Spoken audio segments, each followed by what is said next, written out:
देखो, हमें कबीले पहुंचने में बहुत ज़्यादा समय लगने वाला है। हमें यहाँ आराम कर लेना चाहिए। वो आदमी, वो डीमन गलर्चर से कहता, क्या आराम? नहीं नहीं, उन्हें पता है कि हम लोग भाग चुके हैं और वो लोग रास्ते में होंगे। और राजकुमार ऑब्रेक्स, उन्हें तो उड़ना आता, तो वो लोग आसानी से हमें ढूंढ सकते हैं, समझे? चियर उसी आदमी से कहता, ये अलग परेशानी है। जल्द से जल्द कबीले पहुंचने का सिर्फ एक ही रास्ता है। वो आदमी, वो ये कहता, हमें उसी रास्ते से जाना होगा, वरना पक्का हम लोग फंसने वाले हैं। डीमन गर्ल, जो कि A1 के रूप में थी, वो उसी आदमी से कहती है, ठीक है चलो, लेकिन अब यहाँ रुक नहीं सकते, ये भी वो बात है। और लेकिन वहाँ पर हम वहाँ, सुनो, वहाँ पहुँचने के बाद ही देखा जाएगा करना क्या है।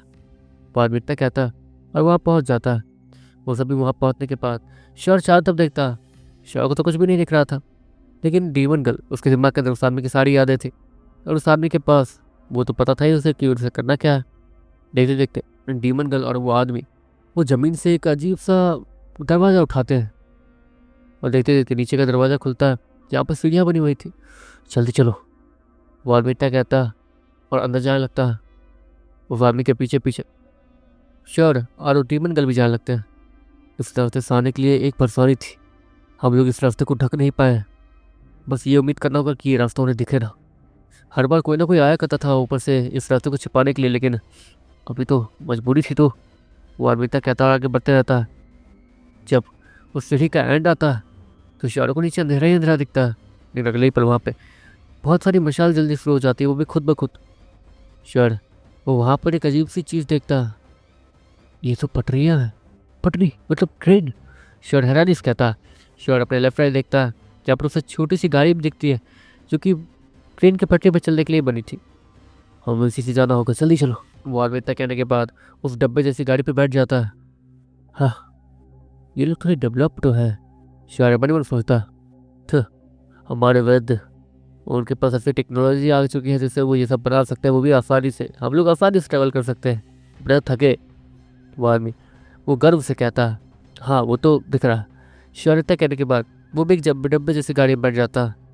अब चलना कैसे है?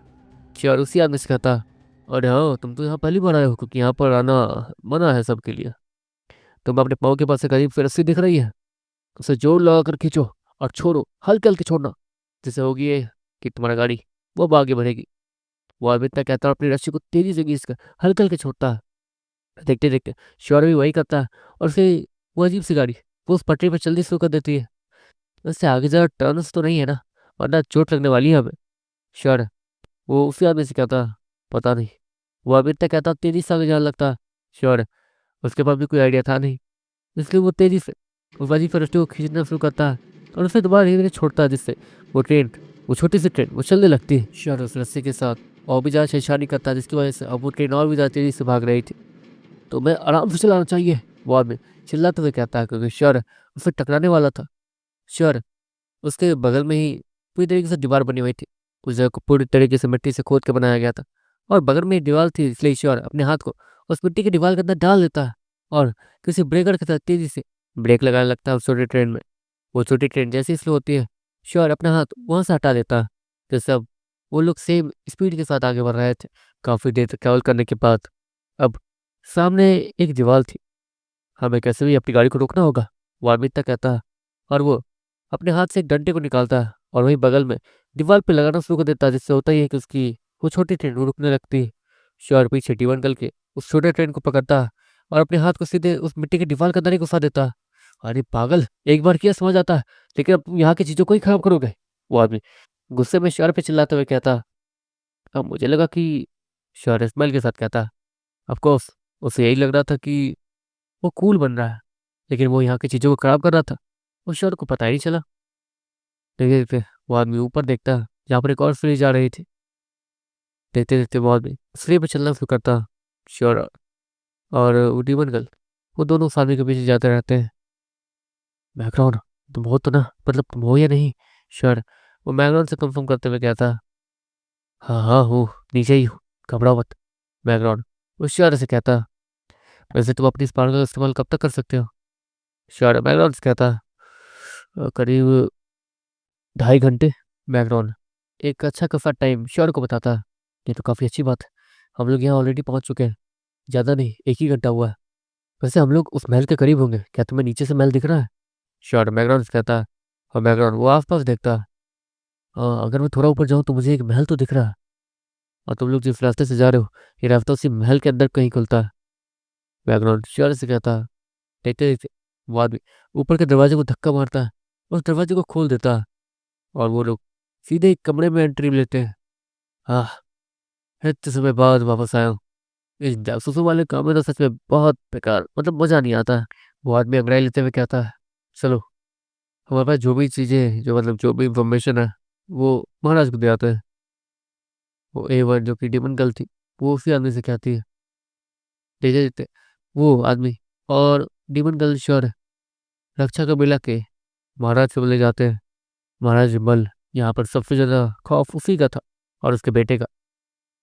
तो तुम लोग आ गए। सुना है कि वहाँ बहुत धमाका किया तुम लोगों ने। वो आदमी बेफिक्र होकर बोलता है, जैसे कि उससे किसी चीज की टेंशन ही ना हो। श्योर, वो हल्का हल्का आगे जाने की कोशिश करता है, लेकिन वो आदमी उससे आगे जाने के लिए मना करता है।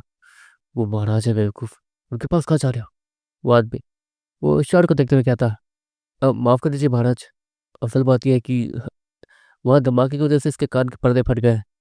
इसे लगा कि आप उसे बुला रहे हैं। तो वो आदमी उस महाराज मल को देखते हुए कहता, मुझे कोई फर्क नहीं पड़ता, वहाँ से क्या जासूसी करके लाओ ये बताओ। हमला कब होने वाला? 2 दिन बाद ना? हम लोग तो पूरी तरीके से तैयार हैं।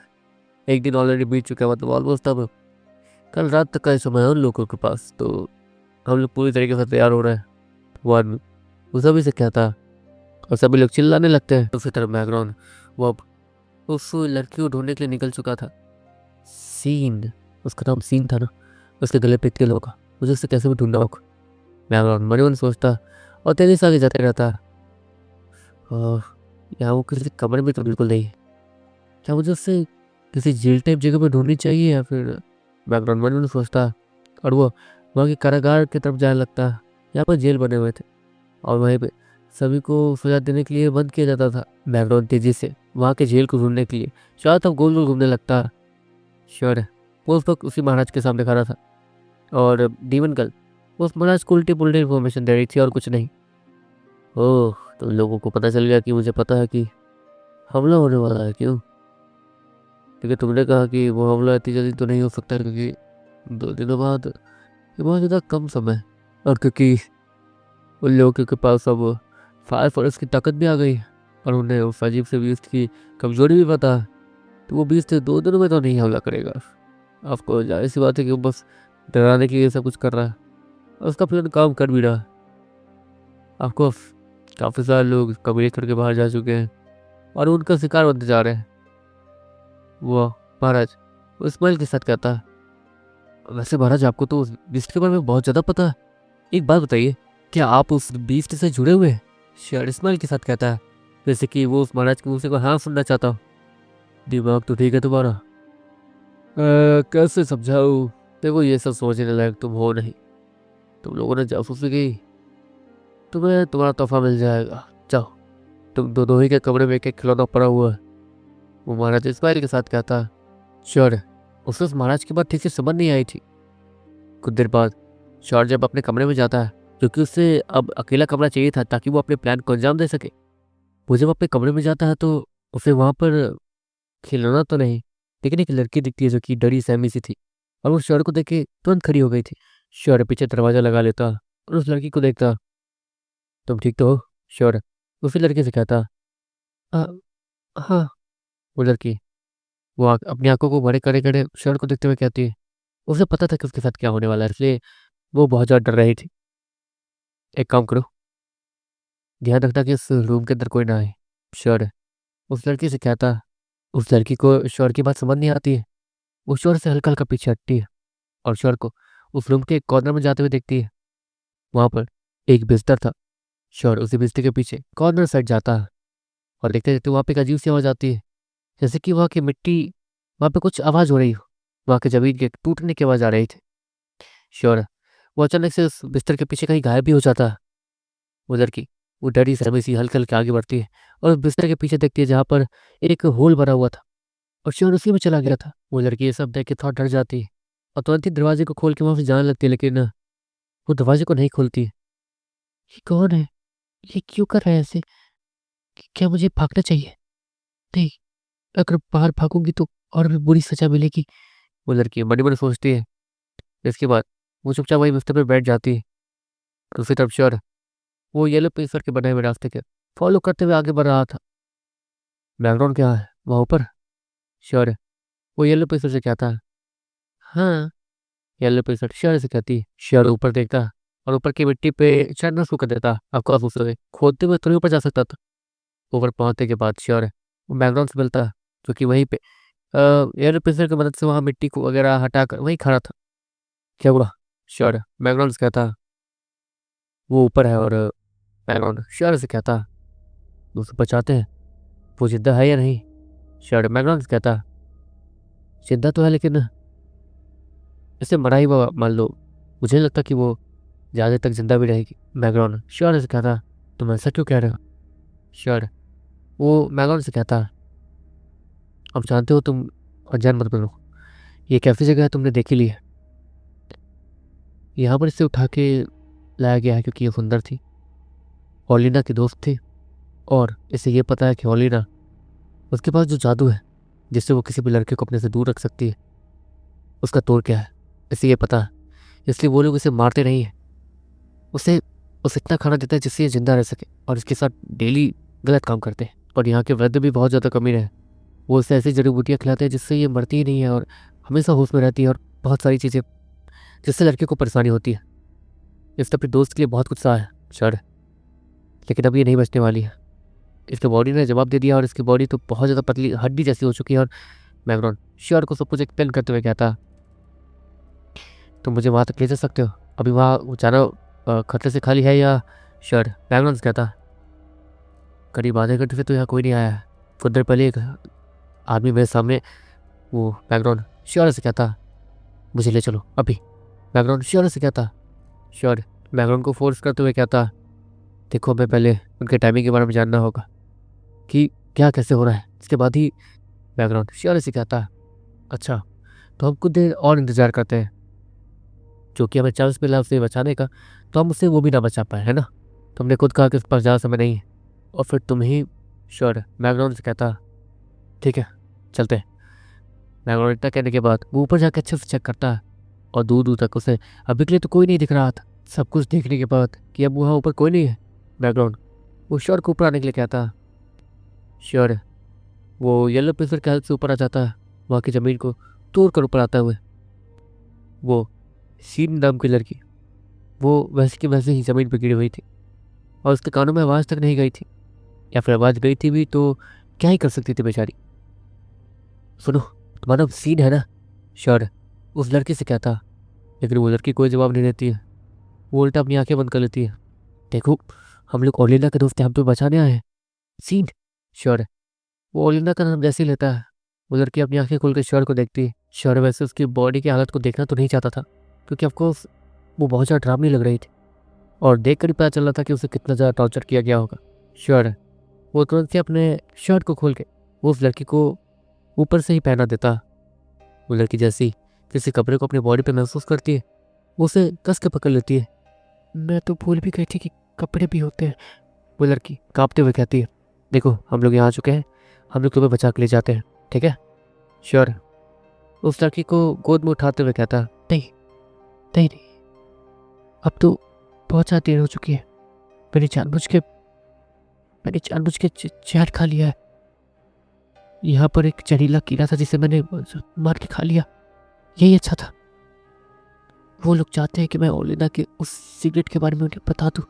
वो लड़की कांपते हुए कहती है हाँ, वैसे अगर तुम्हें कुछ हो गया तो शायद ओलिना भी अपने आप को कुछ कर लेगी। वो बहुत ज़्यादा रो रही थी जब उसे पता चला कि तुम इनके कब्जे में हो। श्योर वो सीन से कहता और वही बैठ जाता तुम सच में इसके दोस्त हो? सीन वो अभी यकीन नहीं कर पा रही थी श्योर पे कि श्योर सच बोल रहा है या झूठ। दूसरी तरफ श्योर उस सीन की आंखों को देखता जहाँ पर उसकी आंखें हल्की हल्की लाल हो रही थी। जाहिर सी बात थी कि शायद वो जहर वो असर दिखा रहा था। मैं ओलिना का दोस्त हूँ। हम लोग यहाँ पे एक तरीके से जासूस बन के आए हैं ताकि हम पे कोई शक ही ना करे। और बस उसने कहा था कि तुम्हें बचाना है। मैंने उससे वादा किया कि मैं तुम्हें बचा के उस तक पहुँचा दूंगा। लेकिन तुमने कहा कि वैसे मैंने ओलिना से वादा किया कि मैं तुम्हें उस तक पहुँचाऊंगा ज़रूर, तो मैं वादा तो पूरा करने वाला हूँ। श्योर इस्माइल के साथ कहता, हाँ मैं जिंदा या रहूँ, मैं जिंदा ना भी रहूँ, फिर भी मेरी बॉडी को उस तक पहुँचा देना। जैसे राजकुमार ऑब्रिक्स, वो भी मुझे ढूंढ रहे थे क्या? वो लड़की वो ऑब्रिक्स के बारे में पूछते हुए कहती है, तुम उसे पसंद करती हो? श्योर इस्माइल के साथ कहता है फिर से, अब छिपाने का क्या फ़ायदा? अगर मैं जिंदा बच भी जाती हूँ तो उसके लायक नहीं हूँ।